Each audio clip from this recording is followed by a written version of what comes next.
जीवन की जंग में खुशियों के संग होना आपको क्या लगता है कि मुश्किल है या आसान है? जहां गरीबी हाथ फैलाई बैठी हो, जहां ना कोई दुश्मन है और ना ही कोई दोस्त है, साथ में है तो केवल उम्मीद और अरमान। एक ऐसा परिवार जो मुश्किल की घड़ी में भी मुस्कुराना नहीं छोड़ा। कुदरत का कहर कहिए या जिंदगी का फसाना। पूर्वी उत्तर प्रदेश की एक सत्य कहानी जो खास तौर से उन लोगों के लिए प्रेरणा का स्रोत बनेगी जो जीवन से थक हार कर निराश हो चुके हैं। मुझे उम्मीद ही नहीं बल्कि पूर्ण विश्वास भी है कि अब पूरी वीडियो देखने के पश्चात वीडियो को लाइक और कमेंट करने के लिए आप विवश हो जाएंगे। वर्षों पहले एक प्रेमचंद नामक व्यक्ति हुआ करता था। उनका कर्म तो किसान का था, लेकिन स्वभाव उनका संत का था और यही हाल उनकी पत्नी का भी था। गरीबी में 3 बच्चों की भोजन की व्यवस्था करने के पश्चात उनका अधिकतर समय परमात्मा के लिए समर्पित होता था। प्रेमचंद 2 भाइयों में सबसे बड़े भाई थे। सरल स्वभाव की होने की वजह से प्रेमचंद अपने छोटे भाई को अलग होने से रोक नहीं पाए। उनके छोटे भाई धीरज को एक सरकारी काम मिल गया था। धीरज की मानसिक सोच यह होती है कि वह अलग होकर अधिक खुश रह पाएंगे। इस मानसिकता के जन्म में धीरज की धर्म पत्नी का विशेष योगदान होता है। प्रेमचंद संत स्वभाव की होने की वजह से वह किसी भी आदमी की सोच विचार में हस्तक्षेप करना उचित नहीं समझते थे। प्रेमचंद पढ़े लिखे तो बिल्कुल ही नहीं थे, लेकिन वह अपने जीवन के कर्म और कर्तव्य से भली भांति परिचित थे। रहने के लिए एक छोटी सी कच्ची मकान थी और खेती के नाम पर बहुत ही थोड़ी सी जमीन थी, जिसमें इतना भी अनाज नहीं हो पाता था कि 2 लोगों का पेट भर सके, जबकि परिवार में सदस्यों की संख्या 5 थी। परिवार और बच्चों का पेट पालने के लिए प्रेमचंद को कुछ रईस लोगों के खेतों में काम करना पड़ता था, लेकिन उच्च विचारों की वजह से गांव के सभी छोटे बड़े लोग उनकी कद्र किया करते थे। आर्थिक रूप से भले ही वह कमजोर थे, लेकिन अपने 3 बच्चों को हमेशा संस्कारों का खजाना बांटते रहते थे। यही वजह थी कि उनके 3 बच्चे जिस रास्ते से गुजरते थे, उन रास्तों पर मिलने वाले लोगों के दिलों में अपने संस्कारों की छाप छोड़ देते थे। जब प्रेमचंद के बच्चे थोड़े समझदार होने लगे तो अपने बुद्धि विवेक और अपनी क्षमताओं के अनुसार पिता के कामों में मदद करते थे। छुट्टी के दिनों में उनके 3 बच्चे एक साथ मजदूरी का काम किया करते थे, लेकिन प्रेमचंद की इच्छा तो यही थी कि उनके बच्चे पढ़ाई लिखाई करके जीवन में कुछ ऐसा काम करे कि उनके साथ साथ उनके पिता का भी नाम रोशन हो। उनके बड़े लड़के का नाम सुरेश था। जब सुरेश थोड़ा समझदार हुए और उनकी उम्र 18 वर्ष हुई तो उन्हें अपने घर की आर्थिक हालात को देखकर उन्हें चिंता होने लगी, जिसकी वजह से उनका ध्यान पढ़ाई की तरफ से धीरे धीरे हटने लगा। प्रेम और खुशियों से भरा हुआ उनका घर तो था, अगर अभाव था तो केवल पैसे का। उनके अलावा उनके दोनों भाई बहुत ही छोटे थे। उधर प्रेमचंद को एक अच्छा रिश्ता मिला और सुरेश की शादी कर दिए, क्योंकि माताजी की अवस्था को देखते हुए घर में एक काम करने वाली औरत की जरूरत भी थी। और उस समय सुरेश के पिता को यही उचित लगा। जहां पहले ही आर्थिक हालातों से सभी जूझ रहे थे, वहीं एक परिवार का खर्चा और भी बढ़ गया, जिसकी वजह से सुरेश पर मानसिक दबाव पड़ने लगा। सुरेश उस समय केवल 10वीं पास थे। सुरेश उस समय यह नहीं समझ पा रहे थे कि किस तरह से वो अपने पढ़ाई का खर्चा चलाएं, किस तरह से भाइयों को पढ़ाएं और किस तरह से अपने घर का खर्चा चलाएं। और अंत में इतना मानसिक तनाव हो गया कि उनके पास घर छोड़ने के अलावा दूसरा कोई विकल्प ही नहीं था। घर छोड़कर वह काम की तलाश में इधर उधर भटकने लगे, लेकिन कहीं भी कल कारखाना और कंपनी में उन्हें काम नहीं मिल पाया। उन्हीं के परिवार कुल में एक ऐसा भी आदमी था जो बहुत ही ऊंच पद पर आसीन थे, लेकिन अहंकारी होने की वजह से सुरेश का उनका तालमेल नहीं था। सुरेश भी अपने आप में एक स्वाभिमानी लड़का था। मेहनत और मजदूरी करके खाना उसे पसंद था, लेकिन किसी का भी एहसान उसे पसंद नहीं था। उस उच्च पदाधिकारी का नाम ध्यानचंद्र था। सगे तो नहीं थे, लेकिन फिर भी परिवार कुल में ही वह बड़े पिता के रूप में संबंधित थे। जब ध्यानचंद्र को यह पता चला कि काम की तलाश में सुरेश इधर उधर भटक रहा है, तो वह अपने अधिकारों का प्रयोग करके सुरेश को एक सरकारी दफ्तर में एक चतुर्थ श्रेणी के काम पर लगवा देते हैं। काम मिलने की वजह से सुरेश को राहत जरूर मिली, लेकिन वह हमेशा अपने आप को किसी के एहसान तले दबा हुआ महसूस करता था। सुरेश संतुष्ट नहीं था, क्योंकि उसका सपना तो कुछ और था। एक बार सरकारी दफ्तर के काम से सुरेश झारखंड गया। रविवार का दिन था और सुरेश जहां ठहरा हुआ था उसके बगल में एक छोटी सी पहाड़ी थी। सुरेश का मन बेचैन था, इसलिए वह पहाड़ियों की तरफ निकल गया। पहाड़ियों पर उसे कोई भी नहीं दिखाई दे रहा था, केवल एक चरवाहा था जो अपनी 2-4 भेड़ बकरियों को चरा रहा था। सुरेश एक पेड़ की छांव में बैठकर उन भेड़ बकरियों को ध्यान से देखने लगता है। तभी उसकी नजर उन भेड़ बकरियों से भी आगे एक बौद्ध शिष्य पर पड़ता है, जो पहाड़ी के टीले को पार करते हुए आगे की तरफ बढ़ते ही चले जा रहे थे। टीले की ऊंचाई कुछ अधिक होने के बावजूद भी अपने सर के ऊपर एक छोटी सी गठरी लादे हुए थे। सुरेश के मन में यह जिज्ञासा हुई, कितने कठिन रास्ते होने के बावजूद भी यह बौद्ध भिक्षु कहाँ जा रहे हैं। सुरेश तेज रफ्तार से चलकर उस बौद्ध भिक्षु के करीब पहुँच गया और उसने आवाज लगाकर महात्मा जी को रोकने का प्रयास किया। बौद्ध महात्मा सुरेश की बात सुनकर रुक जाते हैं। सुरेश पूछता है कि हे महाराज, आप कहाँ से आ रहे हैं और सर पर गठरी लेकर आप कहाँ जा रहे हैं? आगे तो कोई गांव भी नहीं दिखाई दे रहा है। बौद्ध शिष्य कहते हैं कि आगे कोई भी गांव नहीं है, बल्कि थोड़ी दूर और आगे मेरा आश्रम है, वहीं पे मैं अपने गुरु के साथ निवास करता हूँ। अभी तो मैं इस गठरी में भिक्षा लेकर आ रहा हूँ।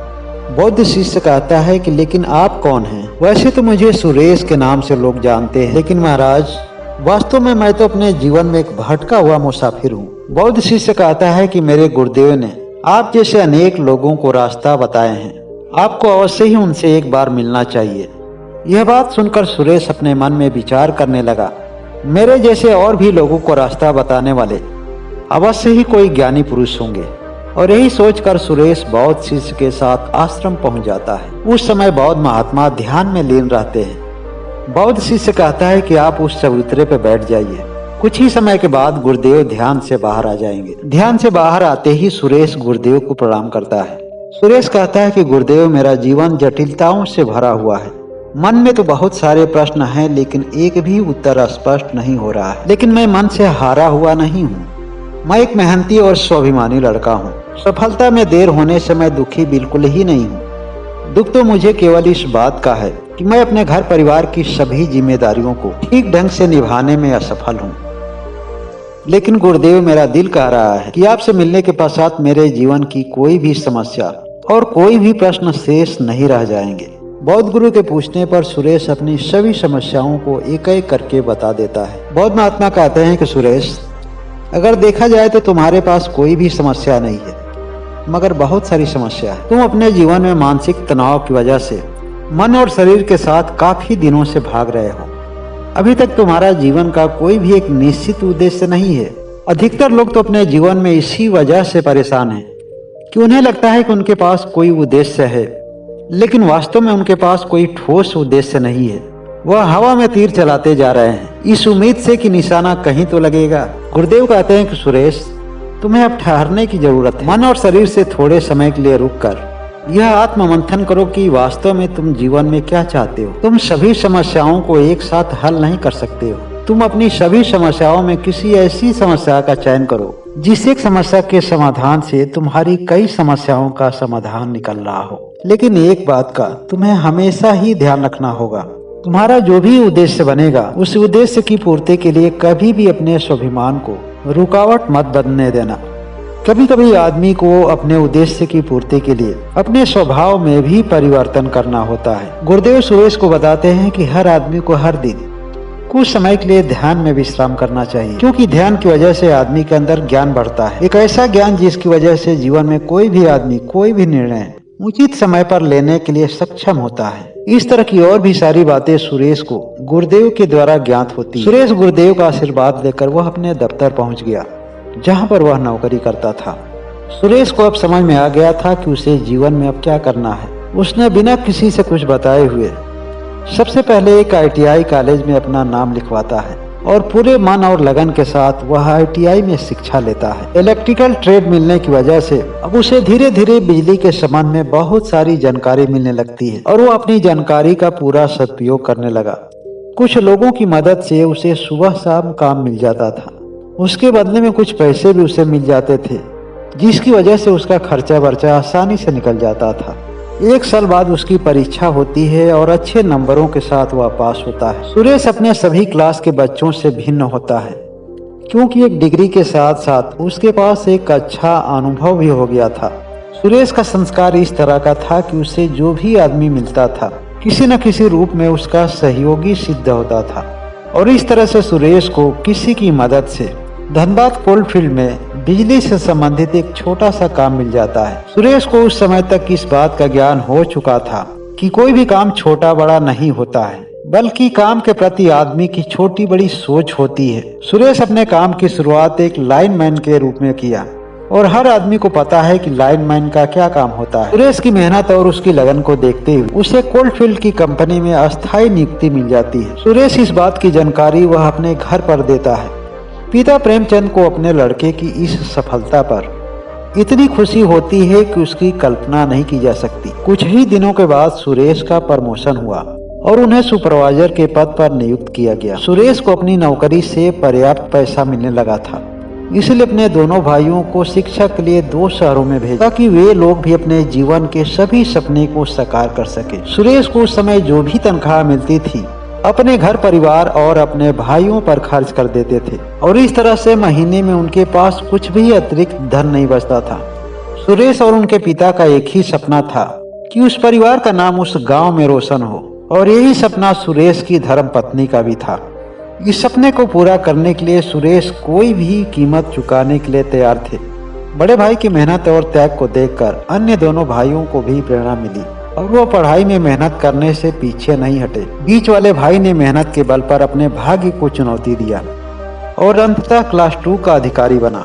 सुरेश का सबसे छोटा भाई इंजीनियर बनना चाहता था। समय साथ नहीं दे रहा था, इसलिए उनकी मर्जी से दोनों भाइयों ने मिलकर उनको अपना एक निजी स्कूल खुलवा दिया। सुरेश को कई प्रमोशन मिलने के बाद उन्हें अंत में इंजीनियर बनाया गया। यह सारे परिवर्तन उस घर परिवार में मात्र 18 साल के अंदर हुआ, लेकिन यह कोई चमत्कार नहीं था, बल्कि उस घर परिवार की मेहनत और लगन थी। जिस घर परिवार में 18 साल पहले एक समय का सही ढंग से भोजन नहीं मिल पाता था, 18 साल बाद उसी घर परिवार के लोग अन्य लोगों की मदद में लाखों रुपया का खर्च करने से पीछे नहीं हटे। जिन जमींदारों के खेतों में तीनों भाइयों ने काम किया था, समय बदलते वही लोग उच्च सम्मान देने लगे और उनके घर के बच्चे सलाम करने लगे। सुरेश अपने दोनों भाइयों की शादी बड़े धूमधाम से की है। सुरेश के पिताजी ने जो सपना देखा था उसको पूरा करने में सुरेश ने कोई भी कसर नहीं छोड़ी। सुरेश के माता पिता तो अब नहीं रहे, लेकिन तीनों भाइयों की यादों और संस्कारों में आज भी वह जिंदा है। दोस्तों, यह कहानी नहीं है बल्कि एक सत्य घटना है जो यह बताती है कि एक लंगड़ा भी पहाड़ उस समय लांघ सकता है जब वह अपने जीवन का एक संकल्पित उद्देश्य बना लेता है। दुनिया में बहुत सारे ऐसे लोग मिलेंगे जो असफल होने का बहाना तो जानते हैं, लेकिन सफलता के रहस्य से अनभिज्ञ रहे। अगर आपको अपने जीवन में सफल होना है तो केवल एक सूत्र को अपनाकर देखिए, संकल्प और संकल्प के प्रति समर्पण। यह सूत्र देखने में भले ही छोटा है, मगर इस पर चलना कठिन ही नहीं है बल्कि उपयोगी भी है। जीवन की सत्य घटना से आप सभी लोगों को क्या प्रेरणा मिलती है, कमेंट करके जरूर व्यक्त करें। वीडियो अच्छी हो तो लाइक करें और जो लोग अभी तक इस चैनल को सब्सक्राइब नहीं किए हैं वह सब्सक्राइब करके बेल आइकन की घंटी को दबाना ना भूलें। आप सभी लोगों का असीम प्रेम इसी तरह से बना रहे, इसके लिए आप सभी लोगों को दिल से हार्दिक अभिनंदन है।